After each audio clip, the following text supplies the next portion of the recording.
आज हम लोग एक बड़ा ही इंपॉर्टेंट टॉपिक के बारे में पढ़ने वाले हैं, थर्मोडायनेमिक्स।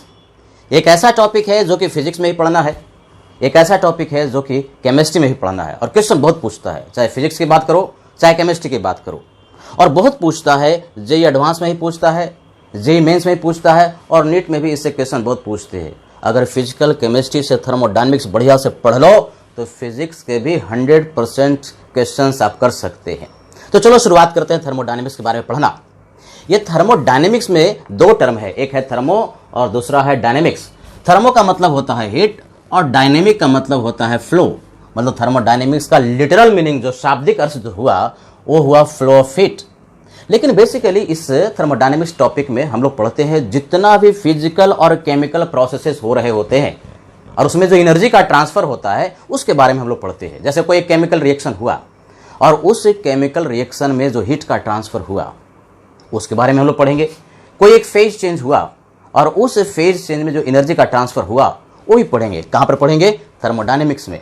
थर्मोडायनेमिक्स पढ़ने के लिए कुछ जो टर्म्स है बार बार आते हैं और उन टर्म्स पर बढ़िया से कमांड हो जाना चाहिए।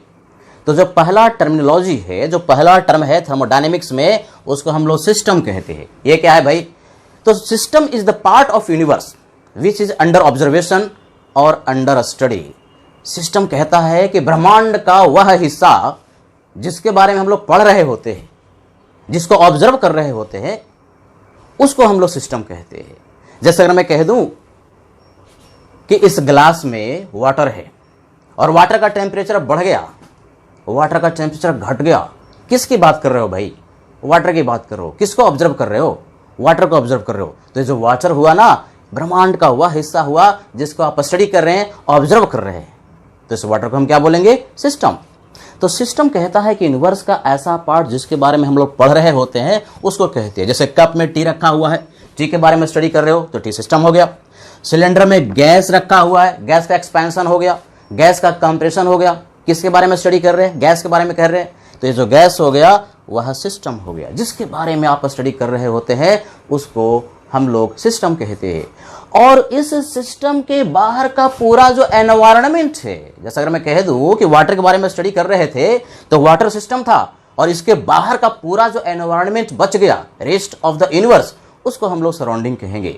सराउंडिंग से ही सिस्टम में एनर्जी जाता है या सिस्टम से एनर्जी बाहर निकल करके सराउंडिंग में जाता है या मास का ट्रांसफर होता है। तो रेस्ट ऑफ यूनिवर्स को हम लोग सराउंडिंग कहते हैं, यानी बाहर का पूरा एनवायरनमेंट जो हुआ सिस्टम के चारों तरफ, उसी को हम लोग सराउंडिंग कहेंगे।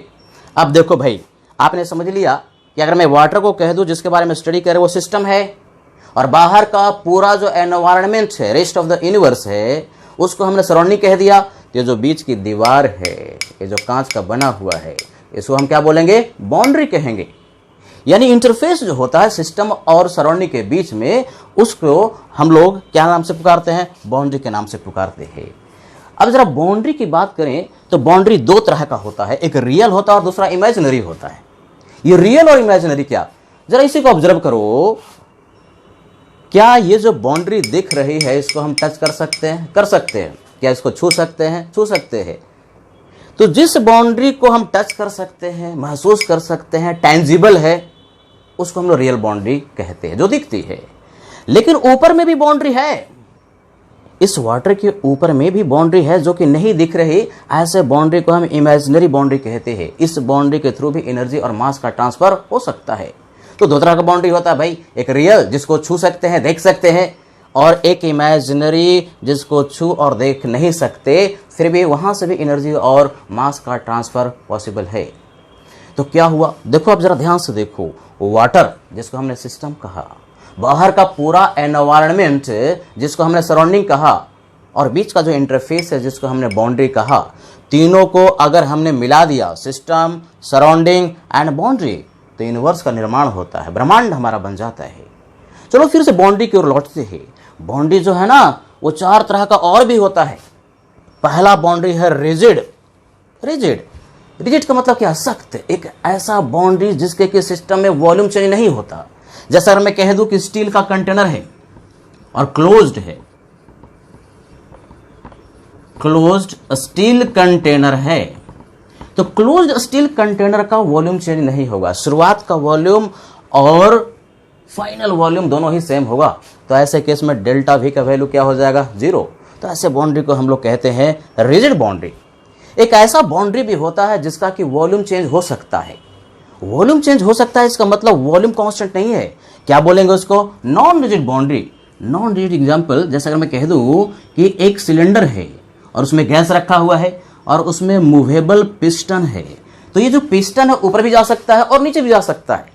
ऊपर जाएगा तो वॉल्यूम बढ़ेगा, नीचे जाएगा तो वॉल्यूम घटेगा, मतलब उस सिस्टम का वॉल्यूम चेंज हो रहा है।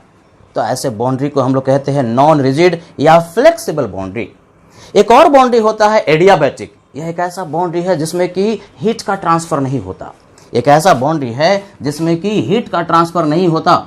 जैसे अगर मैं ले लूं थर्मोफ्लास्क, ये थर्मस है और थर्मस में अगर चाय रखी है तो गर्म का गर्म ही रहती है और ठंडी है तो ठंडी ही रहती है। क्या मतलब, उसके बाउंड्री के थ्रू हीट का ट्रांसफर नहीं हुआ।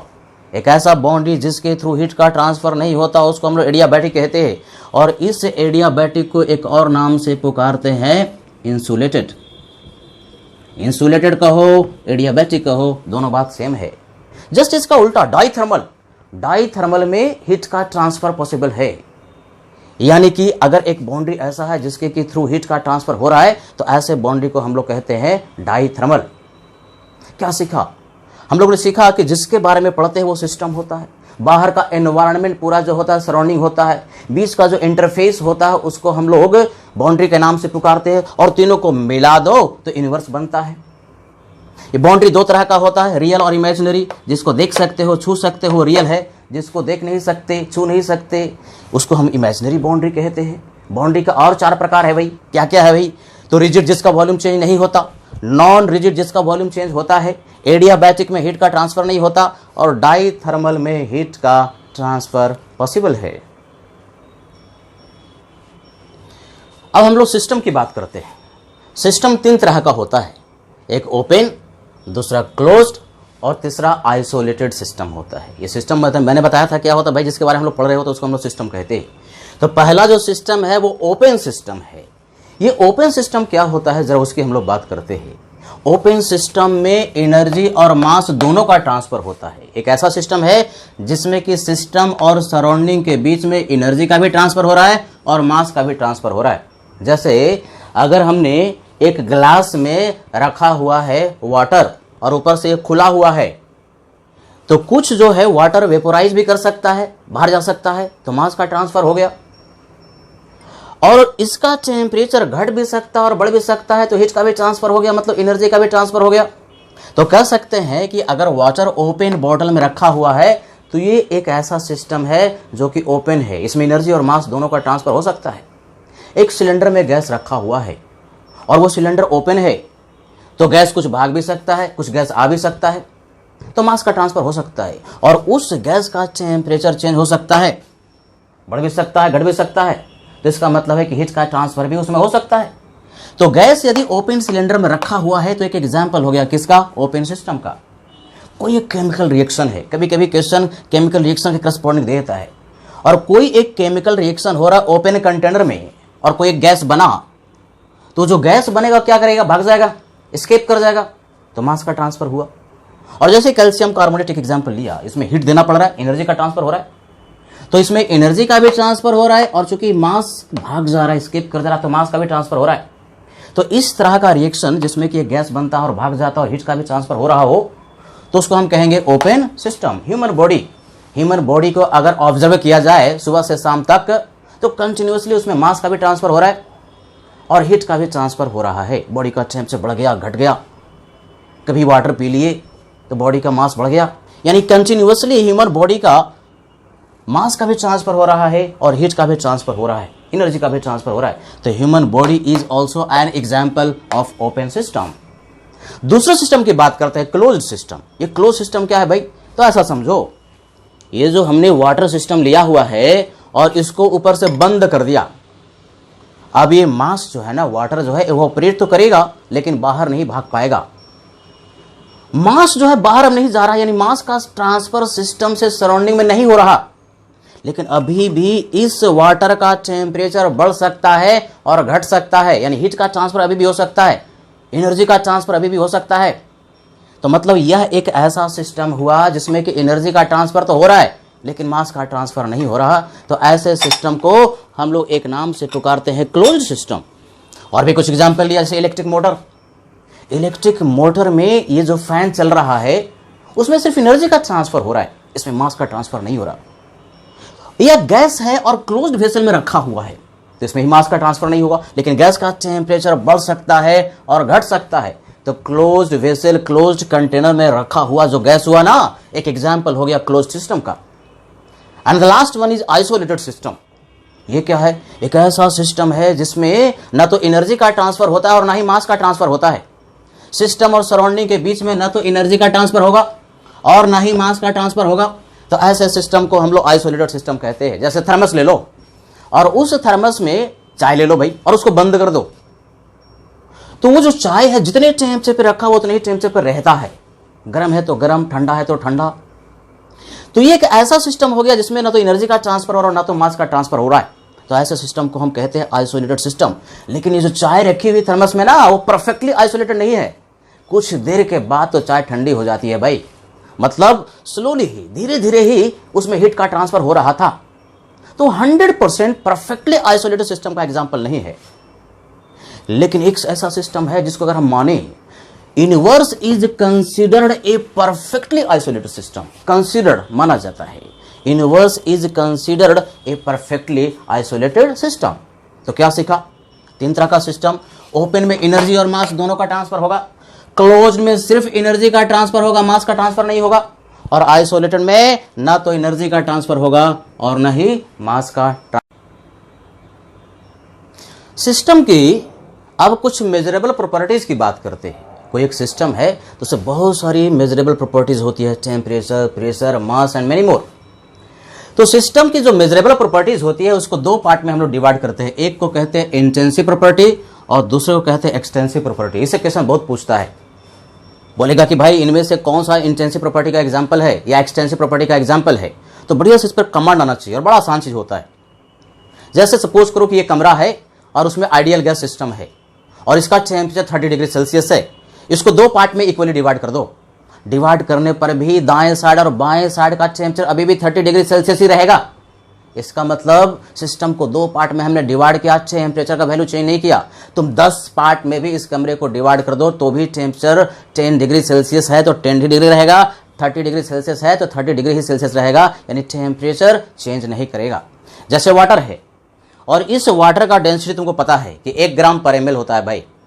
इस वाटर को 2 पार्ट में डिवाइड कर दो तो भी डेंसिटी 1 ग्राम पर ml ही रहेगा, एक कांस्टेंट क्वांटिटी हो गई। 4 पार्ट में डिवाइड कर दो तो भी डेंसिटी जो है 1 ग्राम पर ml के बराबर ही रहेगा। मतलब वाटर को कितने पार्ट में भी डिवाइड करने पर डेंसिटी का वैल्यू चेंज नहीं कर रहा। क्या मतलब ये कि कोई एक सिस्टम है और उसको 1 से ज्यादा पार्ट में डिवाइड कर दो और यदि प्रॉपर्टी अनचेंज रह जाए, चेंज ना करे, तो ऐसी प्रॉपर्टी को हम लोग इंटेंसिव प्रॉपर्टी कहते हैं। बहुत सारा एग्जांपल लिया, जैसे टेम्परेचर है, प्रेशर है, वेपर प्रेशर है, डेंसिटी है, रिफ्रैक्टिव इंडेक्स किसी भी सब्सटेंस का एक कांस्टेंट क्वांटिटी होती है तो वो चेंज नहीं करेगा। स्पेसिफिक रेजिस्टेंस जो होता है वो भी चेंज नहीं करेगा। रेजिस्टेंस चेंज करेगा, वायर को काट दो तो रेजिस्टेंस चेंज करेगा, लेकिन उस वायर का स्पेसिफिक रेजिस्टेंस चेंज नहीं करेगा। कॉन्सेंट्रेशन टर्म्स जो होते हैं बहुत सारा होता है, molarity, mole fraction, percentage, weight by weight. अगर मैं कह दूं कि हमारे पास एक ग्लूकोज का सॉल्यूशन है, उसका मोलरिटी 2 मोलर है, तो तुम उसका 1 चम्मच भी उठा लो भाई तो उसकी मोलरिटी 2 मोलर ही होगी, और जितना मोलरिटी पूरे सॉल्यूशन का 1 चम्मच में भी मोलरिटी उतना ही रहेगा। यानी जो कॉन्सेंट्रेशन टर्म है, सिस्टम को कितने पार्ट में भी डिवाइड करो वो चेंज नहीं करेगा। EMF of the cell, electromotive force, ये हम लोग पढ़ेंगे। कहां पर पढ़ेंगे? इलेक्ट्रोकेमिस्ट्री में। EMF ऑफ द सेल हुआ, इलेक्ट्रोड पोटेंशियल हुआ, ये सब इंटेंसिव प्रॉपर्टी का एग्जांपल है। वाटर का बॉइलिंग टेम्परेचर कितना होता है? 100 डिग्री सेल्सियस। तो उस वाटर को कितने पार्ट में भी डिवाइड कर दो, उसको बॉयल करो, हर बार वो 100 डिग्री सेल्सियस पर ही बॉयल होगा। तो बॉइलिंग पॉइंट हो गया, फ्रीजिंग पॉइंट हो गया, मेल्टिंग पॉइंट हो गया, स्पेसिफिक हीट कैपेसिटी हो गया, molar heat capacity and many more. ये सब जो प्रॉपर्टी है ना, वो इंटेंसिव प्रॉपर्टी का एग्जांपल है, जिसको हमने यहां पर लिखा हुआ है और ये सब बढ़िया से याद होना चाहिए। अब चलो सोचते हैं एक्सटेंसिव प्रॉपर्टी क्या है। यही कमरा हो, इसमें मान लो कि आइडियल गैस है और इसको 2 पार्ट में डिवाइड कर दो, क्या मास चेंज करेगा? बिल्कुल चेंज करेगा। 2 पार्ट में डिवाइड कर दो, क्या मोल चेंज करेगा? मोल भी चेंज करेगा। 2 पार्ट में डिवाइड कर दो, क्या वॉल्यूम चेंज करेगा? वॉल्यूम चेंज करेगा। मान लो कि पहले 100 लीटर था और इक्वली दो पार्ट में डिवाइड कर दिया तो 50 लीटर इधर हो गया और 50 लीटर इधर हो गया, यानी वॉल्यूम चेंज कर गया, मास भी चेंज करेगा, मोल भी चेंज करेगा। यानी सिस्टम को एक से ज्यादा पार्ट में डिवाइड कर रहे हो तो कुछ प्रॉपर्टी चेंज कर रही है, मास चेंज कर रहा है, मोल चेंज कर रहा है, वॉल्यूम चेंज कर रहा है। तो ये सब जो प्रॉपर्टी जो सिस्टम को डिवाइड करने पर चेंज कर जाए उसको हम लोग एक्सटेंसिव प्रॉपर्टी के नाम से पुकारते हैं। तो बहुत सारे एग्जांपल दिया, मास है, वॉल्यूम है, एनर्जी है, मोल है, enthalpy, internal energy, entropy, Gibbs energy, resistance, ये सब जो है। एंथैल्पी की बात करें, इंटरनल एनर्जी की बात करें, एंट्रोपी की बात करें, गिब्स एनर्जी की बात करें, ये चार थर्मोडायनेमिक जो प्रॉपर्टी है ना वो मास पर डिपेंड करेगा। यानी सिस्टम को डिवाइड करेंगे तो ये प्रॉपर्टी चेंज हो जाएगा। लेकिन ऑब्जर्व करो, बढ़िया से ऑब्जर्व करो कि ये एंथैल्पी यहां पर भी है, ये इंटरनल एनर्जी यहां पर भी है, गिब्स एनर्जी का वैल्यू यहां पर भी है। क्या फर्क है? दोनों जगह है भाई, लेकिन जहां जहां एक्सटेंसिव प्रॉपर्टी लिखे हो वहां वहां मोलर लग गया, जहां जहां एक्सटेंसिव प्रॉपर्टी लिखे हो उसके पहले मोलर लग गया। मोलर का मतलब एक मोल का, मोलर का मतलब एक मोल का, तो एक मोल के लिए वो जो क्वांटिटी है ना कांस्टेंट हो गई। यानी किसी एक्सटेंसिव प्रॉपर्टी के पहले हमने मोलर लगा दिया तो बेसिकली एक मोल का हो गया, कांस्टेंट क्वांटिटी हो गई, तो अब वो डिवाइड करने पर चेंज नहीं करेगा। यानी molar Gibbs energy intensive property है, लेकिन गिब्स एनर्जी एक्सटेंसिव प्रॉपर्टी है। इंटरनल एनर्जी जो है ना यह एक एक्सटेंसिव प्रॉपर्टी है, लेकिन मोलर इंटरनल एनर्जी एक इंटेंसिव प्रॉपर्टी है। ये ध्यान रखना है। रेजिस्टेंस, एक वायर है उसको काट दो, रेजिस्टेंस चेंज हो जाएगा। तो रेजिस्टेंस तो एक्सटेंसिव प्रॉपर्टी हुआ, लेकिन उसका जो स्पेसिफिक रेजिस्टेंस का वैल्यू है वो चेंज नहीं करेगा। जो चेंज नहीं करता डिवाइड करने पर इंटेंसिव, और जो चेंज कर जाता है उसको हम लोग एक्सटेंसिव प्रॉपर्टी के नाम से पुकारते हैं। कुछ जो पॉइंट्स हैं इंटेंसिव और एक्सटेंसिव प्रॉपर्टी जो हम लोगों ने पढ़ा उसमें बढ़िया से याद कर लेना। क्या पहला पॉइंट है, एक्सटेंसिव प्रॉपर्टी को एक्सटेंसिव प्रॉपर्टी से यदि हम डिवाइड कर दें और वह प्रॉपर्टी यदि मीनिंगफुल मिल रहा है तो वह प्रॉपर्टी इंटेंसिव हो जाता है। फॉर एग्जाम्पल जैसे मास, अभी बताया कि ये जो मास है ना वो कैसा प्रॉपर्टी है, extensive property, this mass is extensive property. और वॉल्यूम भी सिखाया कि यह प्रॉपर्टी कैसी है, एक्सटेंसिव प्रॉपर्टी है भाई। लेकिन सबको पता है कि मास को यदि हम वॉल्यूम से डिवाइड कर देते हैं तो डेंसिटी मिलता है, लेकिन ये जो डेंसिटी है वो कैसी प्रॉपर्टी हो गई, ये एक इंटेंसिव प्रॉपर्टी हो गई। मतलब दो एक्सटेंसिव प्रॉपर्टी को हमने डिवाइड कर दिया, रेशियो ले लिया, तो अब ये जो प्रॉपर्टी मिल रही है वो इंटेंसिव प्रॉपर्टी मिल रही है। ऐसा क्यों हो रहा है? ऑब्जर्व करो कि यदि सिस्टम को दो पार्ट में डिवाइड करोगे ना तो मास भी अगर आधा हुआ तो वॉल्यूम भी आधा हो जाएगा, रेशियो चेंज नहीं करेगा। सिमिलरली मोल कैसा प्रॉपर्टी है, एक्सटेंसिव। वॉल्यूम कैसी प्रॉपर्टी है, एक्सटेंसिव प्रॉपर्टी है। लेकिन नंबर ऑफ मोल पर लीटर ऑफ सॉल्यूशन को हम क्या कहते हैं, मोलरिटी। अभी सिखाया कि जितने भी कॉन्सेंट्रेशन टर्म्स है वो इंटेंसिव प्रॉपर्टी है। तो दो एक्सटेंसिव प्रॉपर्टी का रेशियो इंटेंसिव होता है। एक और एग्जांपल से समझते हैं, जैसे एंथैल्पी। अभी सिखाया था कि जो एंथैल्पी है ना वो एक एक्सटेंसिव प्रॉपर्टी है, मोल भी एक्सटेंसिव प्रॉपर्टी है, लेकिन एंथैल्पी अब एक मोल का हो गया तो उसको कहते हैं मोलर एंथैल्पी। मोलर का मतलब एक मोल का, तो मोलर एंथैल्पी जो हुआ एक इंटेंसिव प्रॉपर्टी का एग्जांपल हुआ। यानी दो एक्सटेंसिव प्रॉपर्टी का रेशियो जो है ना वो इंटेंसिव हो जाता है यदि वह प्रॉपर्टी मीनिंगफुल होती है। दूसरा पॉइंट कहता है कि जो इंटेंसिव प्रॉपर्टी है गिवन सिस्टम के लिए मास पर डिपेंड नहीं करता। जैसे एक कमरा था और इसको हमने दो पार्ट में डिवाइड कर दिया था, मास तो आधा हुआ था लेकिन टेम्परेचर आधा नहीं हुआ था। मास तो आधा हुआ था लेकिन प्रेशर आधा हुआ नहीं था। पानी था, वाटर था, उसको हमने दो पार्ट में डिवाइड कर दिया था, मास तो आधा हुआ था लेकिन डेंसिटी चेंज नहीं किया था। मतलब जो इंटेंसिव प्रॉपर्टी है ना वो मास पर डिपेंड नहीं करती, मास का इंडिपेंडेंट होता है गिवन सिस्टम के लिए। लेकिन जो एक्सटेंसिव प्रॉपर्टी है वो मास पर डिपेंड करती है। जैसे इसी कमरे को दो पार्ट में हमने डिवाइड कर दिया तो मास अगर आधा हुआ तो वॉल्यूम भी आधा हो गया, मास आधा हुआ तो मोल भी आधा हो गया। तो मतलब क्या कि ये जो एक्सटेंसिव प्रॉपर्टी है वो डिपेंड करता है किस पर, मास पर। तो याद रखना है intensive properties are independent of mass but extensive properties depend on mass for a given system. And the last point, ये जो इंटेंसिव प्रॉपर्टी है ना उसको हमको जोड़ना नहीं पड़ता। इस कमरे का टेम्परेचर हर जगह टेम्परेचर T है, या मान लो कि 25 डिग्री सेल्सियस है, तो क्या सारा टेम्परेचर कैलकुलेट करने के लिए 25 + 25 + 25 ऐसा करते हैं क्या? नहीं, यानी ये एडिटिव नहीं होता। लेकिन एक्सटेंसिव प्रॉपर्टी, सपोज करो कि इस कमरे में मोल रखे गए हैं, कुछ यहां कुछ वहां कुछ वहां, तो टोटल मोल कैलकुलेट करने के लिए उस मोल को क्या करना पड़ेगा, ऐड करना पड़ेगा। मास को क्या करना पड़ेगा, ऐड करना पड़ेगा। वॉल्यूम को क्या करना पड़ेगा, ऐड करना पड़ेगा। तो ये जो एक्सटेंसिव प्रॉपर्टी है एडिटिव इन नेचर होता है, यानी इसको हमको जोड़ना पड़ता है, लेकिन इंटेंसिव प्रॉपर्टी को हम जोड़ते नहीं हैं। आज हम लोग थर्मोडायनेमिक्स में 3 इंपॉर्टेंट टॉपिक पढ़ने वाले हैं। एक टॉपिक है state function and path function, दूसरा टॉपिक हम लोग पढ़ेंगे थर्मोडायनेमिक प्रोसेसेस, और तीसरा पढ़ेंगे रिवर्सिबल एंड इरिवर्सिबल प्रोसेसेस। शुरुआत करते हैं state function and path function से। स्टेट फंक्शन कहता यह है कि state function is a function which has a definite value at a particular state. एक पर्टिकुलर स्टेट पर स्टेट फंक्शन की एक फिक्स वैल्यू होती है, और उसका जो डिफरेंस होता है सिर्फ इनिशियल स्टेट और फाइनल स्टेट पर डिपेंड करता है, पाथ या प्रोसेस पर डिपेंड नहीं करता। ऐसे फंक्शन को हम लोग स्टेट फंक्शन कहते हैं। बहुत सारे एग्जाम्पल जैसे लिया है, टेम्परेचर है, प्रेशर है, वॉल्यूम है, इंटरनल एनर्जी है, enthalpy, entropy and Gibbs energy. Last में जो 4 फंक्शन में लिखा, इंटरनल एनर्जी, एंथैल्पी, एंट्रोपी और गिब्स एनर्जी, ये थर्मोडायनेमिक के बड़े ही इंपॉर्टेंट फंक्शन है, और इसके बारे में हम लोग काफी डिटेल में पढ़ेंगे। तो कहता यह है कि ये सब स्टेट फंक्शन है, और इसका एक पर्टिकुलर स्टेट पर एक फिक्स वैल्यू होती है, और यदि स्टेट हम चेंज करते हैं तो उसका जो डिफरेंस है वो सिर्फ इनिशियल स्टेट और फाइनल स्टेट पे डिपेंड करता है, पाथ या प्रोसेस पर डिपेंड नहीं करता। फॉर एग्जांपल, जैसे हमने टेम्परेचर लिया आइडियल गैस का, मान लो भाई प्रेशर और वॉल्यूम का ये एक डायग्राम हमने खींचा हुआ है आइडियल गैस के लिए। एक पर्टिकुलर स्टेट हमने डिफाइन किया जहां पर कि प्रेशर और वॉल्यूम का वैल्यू फिक्स कर दिया P1 एंड V1। तो जैसे ही P1 और V1 हमने फिक्स किया कि टेम्परेचर आइडियल गैस के लिए बिल्कुल फिक्स हो गया, गिवन नंबर ऑफ मोल के लिए क्या वैल्यू हो गया, P1 V1 divide by NR। और यदि हम उस आइडियल गैस का स्टेट चेंज करवाते हैं, मतलब प्रेशर और वॉल्यूम चेंज करते हैं, for example ideal gas A पर था और इसको हम B पर ले गए और प्रेशर और वॉल्यूम को चेंज करवाया, प्रेशर को कह दिया P2 और वॉल्यूम को कह दिया V2, तो B पॉइंट पर भी टेम्परेचर की एक फिक्स वैल्यू हो गई, P2 V2 and divide by NR।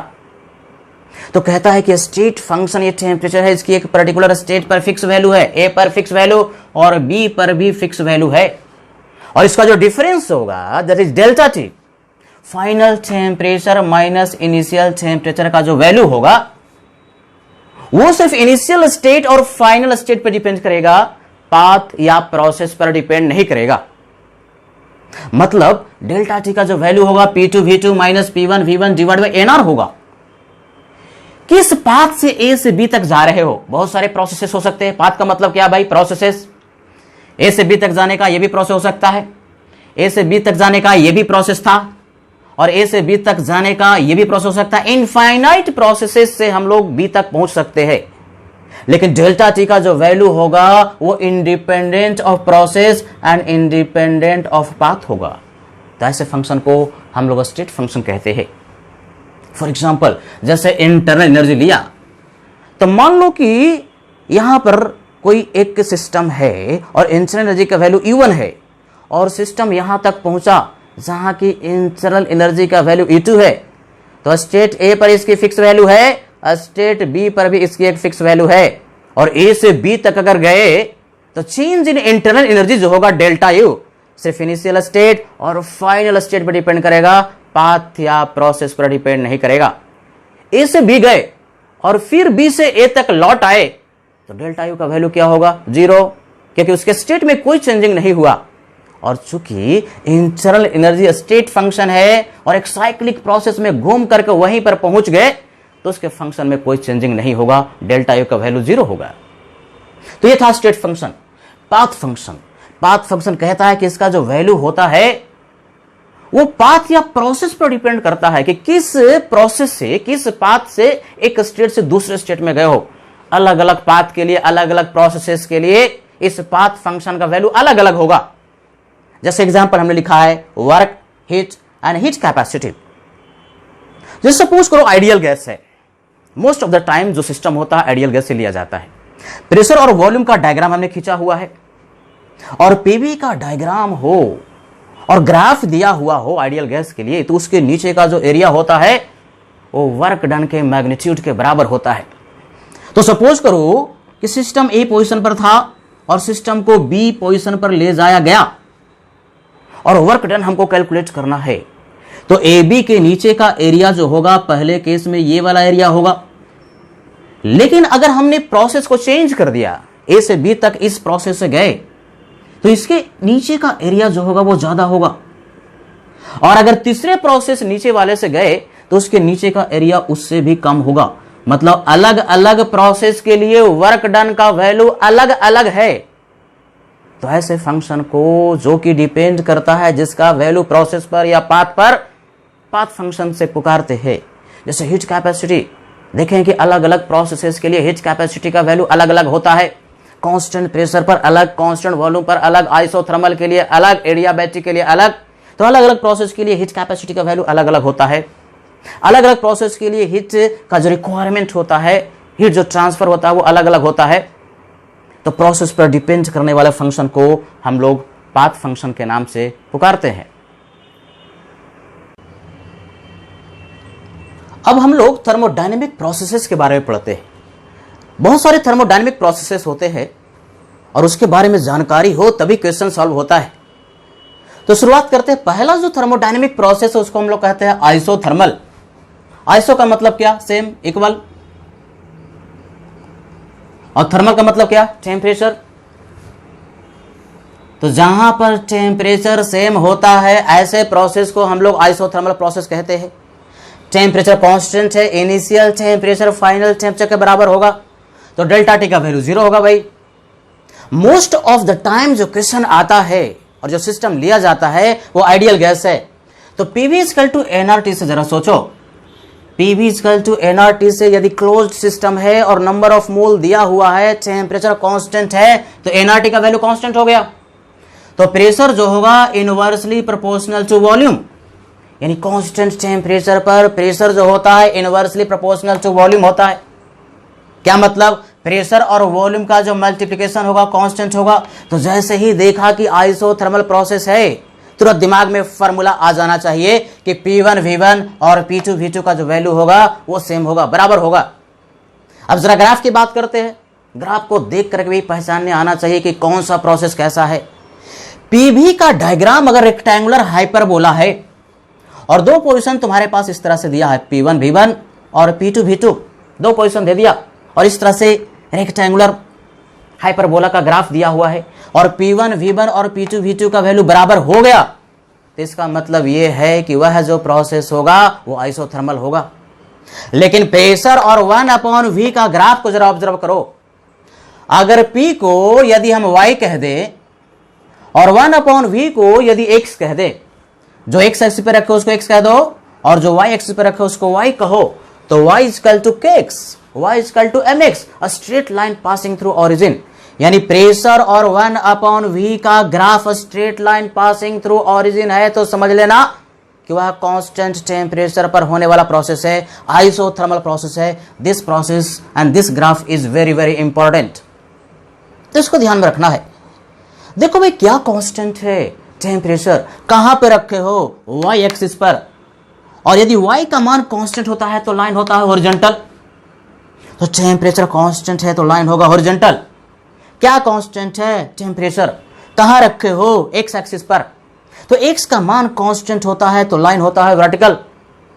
तो यहां जो लाइन दिखाया हुआ वो वर्टिकल, इसका मतलब टेम्परेचर का वैल्यू कांस्टेंट है। मतलब टेम्परेचर Y एक्सिस पर है, लाइन हॉरिजॉन्टल होगा तो आइसोथर्मल होगा। टेम्परेचर X एक्सिस पर है और लाइन अगर वर्टिकल होगा तो वह प्रोसेस आइसोथर्मल होगा। तो ऐसा ग्राफ है, बढ़िया से इसको समझ लेना है, सीख लेना है।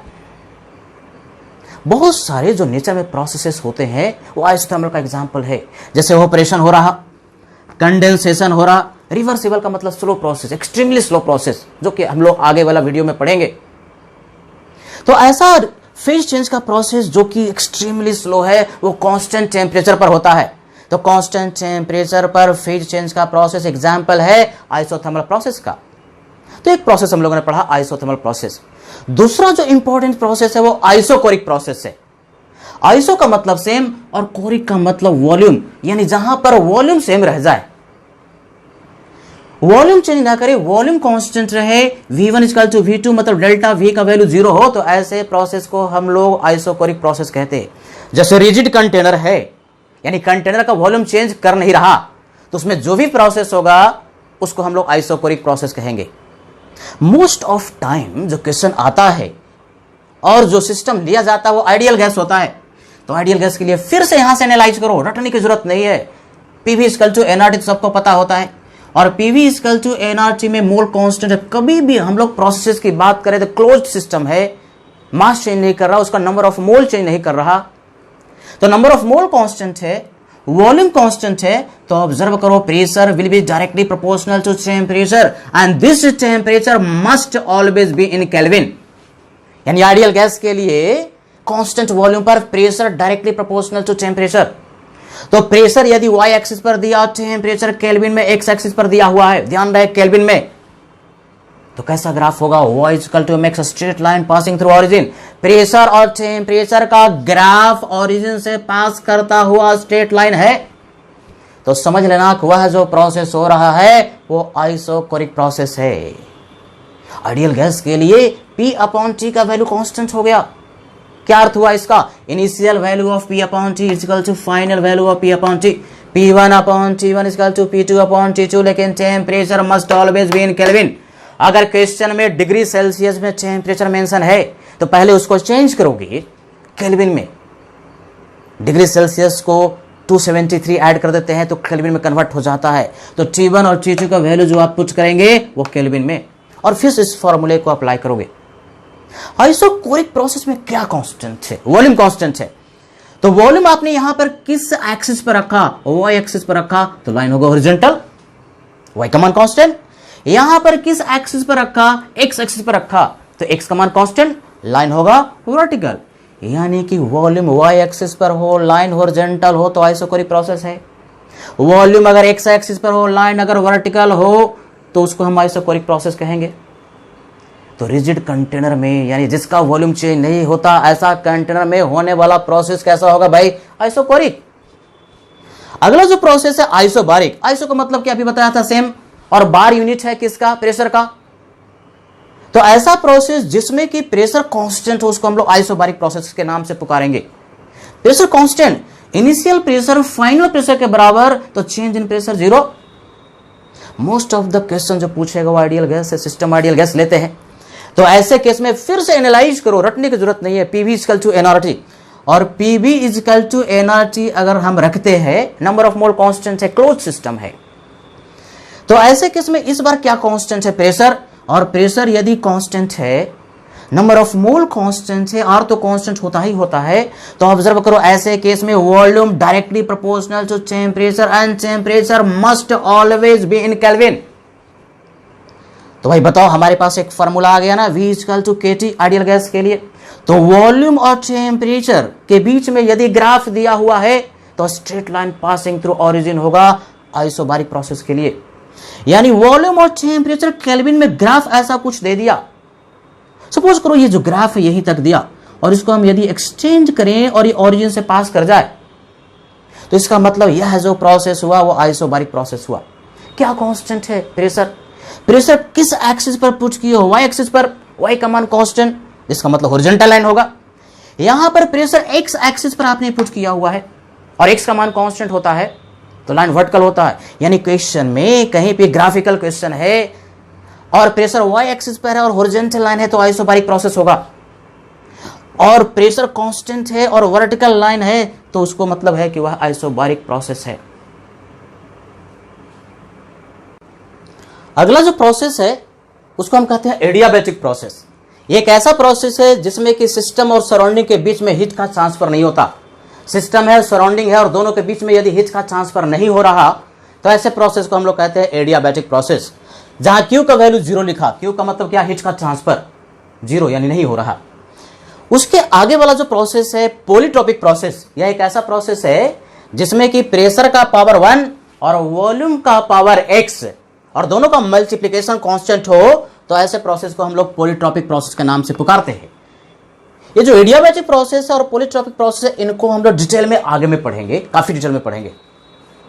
अगला जो प्रोसेस है उसके बाद का वो है cyclic process. This process is very very important. Cyclic process, cyclic process में कहता यह है कि system undergo through a lot of different processes but finally comes back to initial state.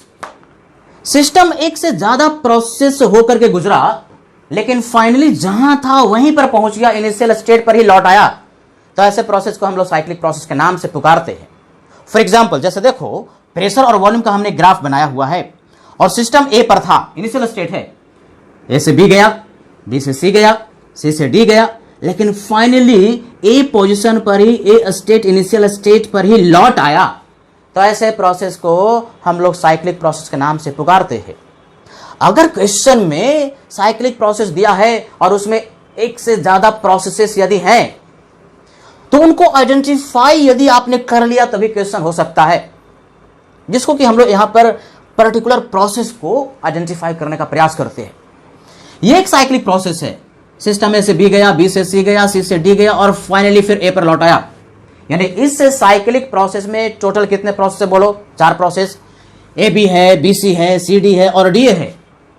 तो पर्टिकुलर प्रोसेस को पहचानते हैं भाई। ए बी में क्या कांस्टेंट है? प्रेशर।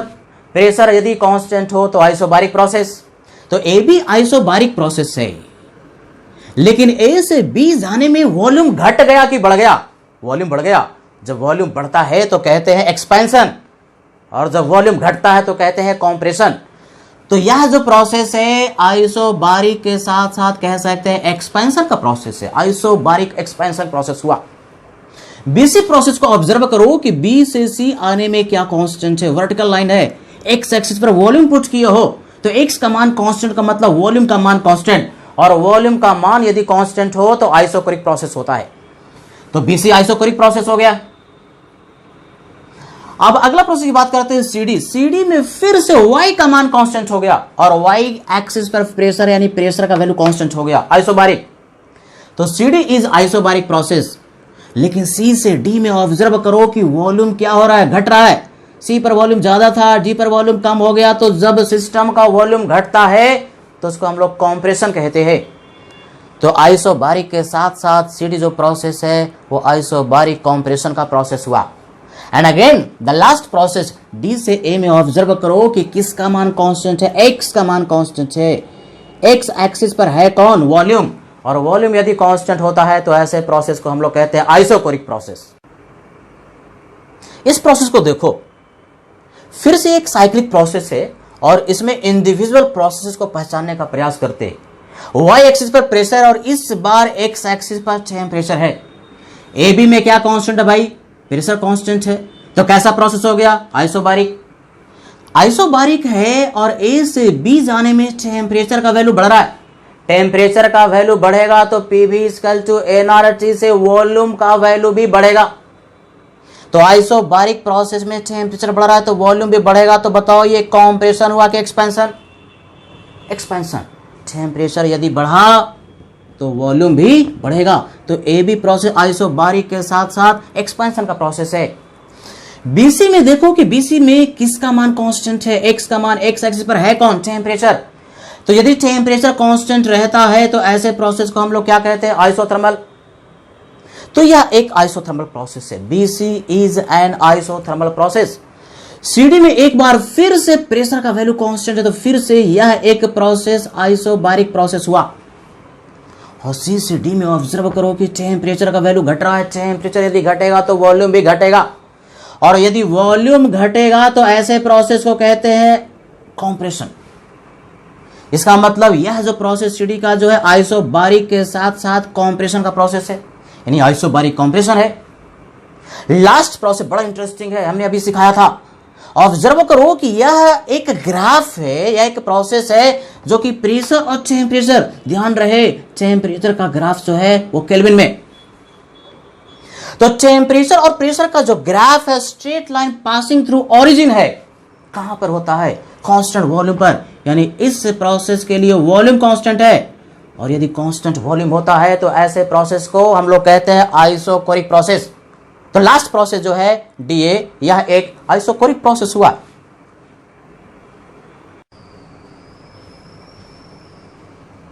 आज हम लोग रिवर्सिबल और इरिवर्सिबल प्रोसेस के बारे में पढ़ते हैं। जितना भी थर्मोडायनेमिक प्रोसेसेस हम लोगों ने पढ़ा उसको करने का दो तरीका है, या तो रिवर्सिबली कर सकते हैं या तो इरिवर्सिबली करते हैं। कभी भी क्वेश्चन पूछता है न्यूमेरिकल तो उस क्वेश्चन में लिखा रहता है कि यह जो प्रोसेस है आइसोथर्मल के साथ साथ रिवर्सिबल है, एडियाबैटिक के साथ साथ इरिवर्सिबल है।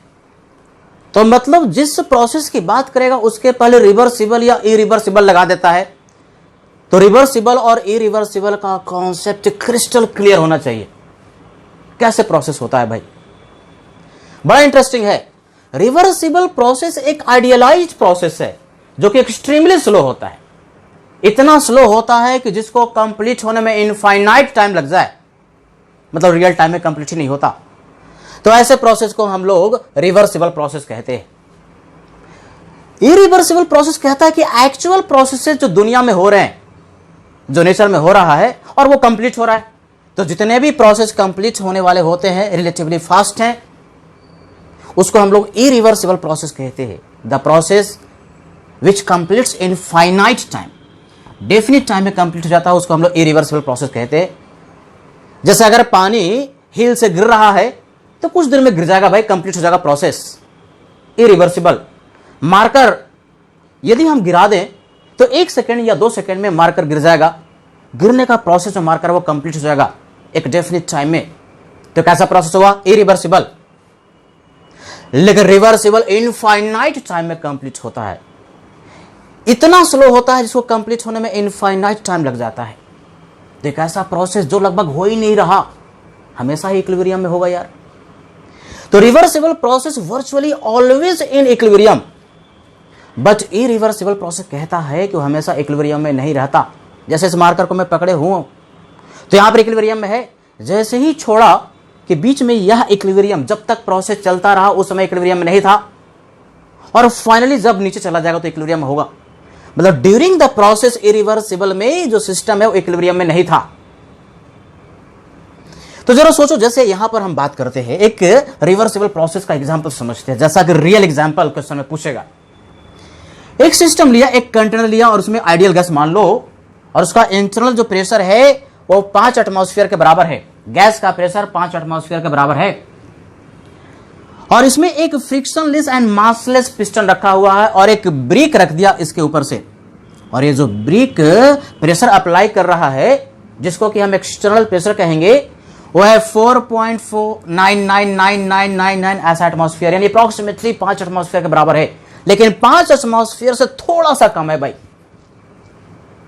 यानी एक्सटर्नल प्रेशर और इंटरनल प्रेशर में इनफाइनाइटेसिमली स्मॉल डिफरेंस है। एक्सपेंशन होगा क्योंकि नीचे का प्रेशर जो इंटरनल है एक्सटर्नल से थोड़ा सा ज्यादा है। क्या यह प्रोसेस बहुत फास्ट होगा कि बहुत स्लो होगा? इनफाइनाइटेसिमली धीरे धीरे प्रोसेस होगा। तो ऐसा प्रोसेस जो कि एक्सट्रीमली स्लो होगा, ये एग्जाम्पल होगा किसका? एग्जाम्पल होगा रिवर्सिबल प्रोसेस का। लेकिन यही अगर हमारे पास आइडियल गैस का सिस्टम था जिसका कि इंटरनल प्रेशर 5 एटमॉस्फेयर के बराबर था, और इसके ऊपर में हमने एक ब्रिक रखा है जो कि प्रेशर 4 एटमॉस्फेयर के बराबर अप्लाई कर रहा है, क्या होगा? एक्सपेंशन होगा। ये एक्सपेंशन स्लो होगा कि फास्ट होगा? ऑब्वियस सी बात है, फास्ट होगा। तो एक्सपेंशन फास्ट होगा, तो फास्ट होने वाला प्रोसेस कैसा? रिवर्सिबल। तो क्या सीखा? ये जो रिवर्सिबल प्रोसेस है उसमें जो एक्सटर्नल प्रेशर होता है और इंटरनल प्रेशर होता है, दोनों में जो डिफरेंस होता है इनफाइनेटेसिमली स्मॉल होता है, यानी अप्रॉक्सीमेटली एक्सटर्नल प्रेशर और इंटरनल प्रेशर दोनों ही बराबर होंगे। लेकिन इरिवर्सिबल प्रोसेस में एक्सटर्नल प्रेशर जो होगा और इंटरनल प्रेशर होगा उसमें सिग्निफिकेंट डिफरेंस होगा, दोनों बराबर नहीं होंगे। यानी internal pressure plus minus delta P, इस डेल्टा पी का वैल्यू सिग्निफिकेंट होगा, टेंड्स टू 0 नहीं होगा, लेकिन दिस डीपी टेंड्स टू 0। और ऑब्जर्व करो कि यदि आइडियल गैस है और एक्सट्रीमली स्लो प्रोसेस, तो हर एक पॉइंट पर स्टेट पता है, पी का वैल्यू पता, वी का वैल्यू पता, टी का वैल्यू पता। तो आइडियल गैस के लिए, रिवर्सिबल प्रोसेस के लिए हम ग्राफ प्लॉट कर सकते हैं। लेकिन इरिवर्सिबल प्रोसेस इतना बीच में फास्ट हुआ कि हर एक पॉइंट पर प्रेशर, टेम्परेचर, वॉल्यूम के बारे में पता नहीं है, तो उसका हम ग्राफ प्लॉट नहीं कर सकते। न्यूमेरिकल पर्पस के लिए क्या, अगर क्वेश्चन में ग्राफ दे दिया न्यूमेरिकल में, तो समझ लेना कोई जो प्रोसेस है रिवर्सिबल है, इरिवर्सिबल के लिए ग्राफ नहीं देगा। और क्या डिफरेंस है, इरिवर्सिबल और रिवर्सिबल का एक और डिफरेंस यह है कि कहते इसको रिवर्सिबल क्यों है। रिवर्सिबल प्रोसेस को रिवर्सिबल कहते इसलिए है कि सिस्टम एंड सराउंडिंग को जहां इनिशियल स्टेट था वहां तक रिवर्स करके साइमल्टेनियसली दोनों को ही पहुंचा सकते हैं, सिस्टम को भी और सराउंडिंग को भी। लेकिन इरिवर्सिबल का मतलब ही ऐसा जिसको हम रिवर्स ना कर सके। तो इरिवर्सिबल प्रोसेस में सिस्टम और सराउंडिंग को एक ही टाइम पर इनिशियल स्टेट तक रिवर्स करके नहीं पहुंचा सकते, इसलिए इसको इरिवर्सिबल कहते हैं। In short, reversible extremely slow process, irreversible fast process. Reversible में आइडियल गैस के लिए ग्राफ दिया हुआ रहेगा, इरिवर्सिबल में ग्राफ दिया हुआ नहीं रहेगा। रिवर्सिबल प्रोसेस है तो एक्सटर्नल और इंटरनल प्रेशर जो होगा अप्रॉक्सीमेटली सेम होगा। इरिवर्सिबल में इंटरनल और एक्सटर्नल प्रेशर का डिफरेंस थोड़ा सा सिग्निफिकेंट होगा।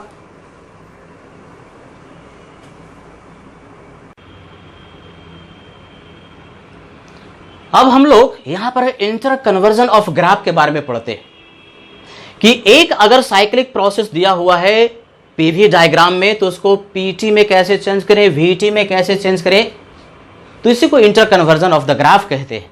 इसके लिए बेसिक जो हम लोगों ने पीछे में पढ़ा था डिफरेंट प्रोसेसेस, उन डिफरेंट प्रोसेसेस जो आइडियल गैस के लिए हम लोगों ने पढ़ा वो बढ़िया से कंठस्थ याद रखना है।